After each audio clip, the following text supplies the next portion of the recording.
శ్రీ మాత్రే నమః. అందరికీ నమస్కారం అండి. అందరూ ఎలా ఉన్నారు? నేనైతే చాలా బాగున్నాను. అందరికీ వారాహి అమ్మ ఆశీర్వాదాలు ఉండాలని మనస్ఫూర్తిగా కోరుకుంటున్నాను. అమ్మవారికి ఎంతో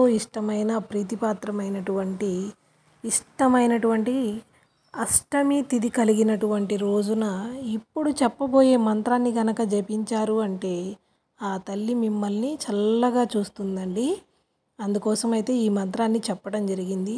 ఈ వారాహి నవరాత్రుల్లో 9 రోజులు పూజలు చేయలేకపోయాము అని బాధపడేవారు కూడా ఈ చివరి రోజైనా సరే అమ్మవారి ఈ యొక్క మంత్రాన్ని నామాన్ని జపించినట్లయితే మీకు ఉన్నటువంటి కష్టాలన్నీ తొలగిపోయి సంతోషంగా జీవిస్తారు.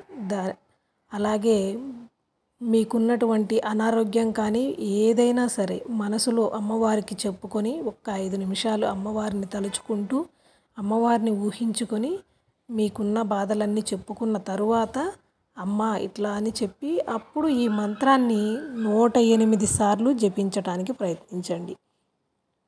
అన్నిసార్లు చెప్పలేమక్క, నోరు తిరగట్లేదు అనుకున్నవారు ఒక వైట్ పేపర్ తీసుకొని దాని మీద రాయండి. రాసినా చదివినా ఫలితం అనేది ఎప్పుడు ఒకేలాగా ఉంటుందండి. కాబట్టి చదవటానికి వీలు కావట్లేదు అనుకున్నవారు రాయండి.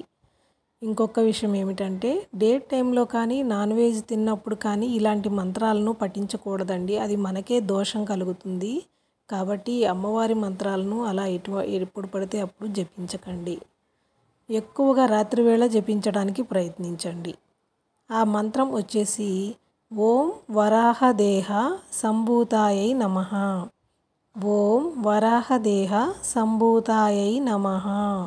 ఓం వరాహదేహ సంభూతాయై నమః. చాలా మహిమ కలిగినటువంటి మంత్రం అన్నమాట. ఈ మంత్రాన్ని జపించాక మీ కోరిక తీరలేదు అనే మాటే ఉండదండి. అంతటి శక్తివంతమైన మంత్రం అని చెప్పుకోవాలి. ప్రతి ఒక్కరూ కూడా ఆడవారైనా మగవారైనా ఎవరైనా జపించవచ్చండి. దీన్ని ఇలా అలా అని అస్సలు అనుకోవద్దు. అలాగే ఎక్కువగా రాత్రివేళ మాత్రం జపించండి. అమ్మవారు రాత్రివేళ ఎక్కువగా పూజలు అందుకుంటారు కాబట్టి ఆ టైంలో రాత్రి 10 గంటల నుంచి 2 గంటల మధ్యలో గనక జపించారు అంటే ఫలితం అనేది త్వరగా లభిస్తుంది. మనకి అమ్మ ఆశీర్వాదం తొందరగా లభిస్తుంది. దానికోసం రాత్రివేళ జపించమని చెబుతున్నాను. నా వీడియో కనుక మీకు నచ్చినట్లయితే ఒక చిన్న లైక్ అనేది ఇవ్వండి. మరికొంతమందికి తెలియటం కోసం అయితే షేర్ చేయండి. Thanks for watching. స్వస్తి.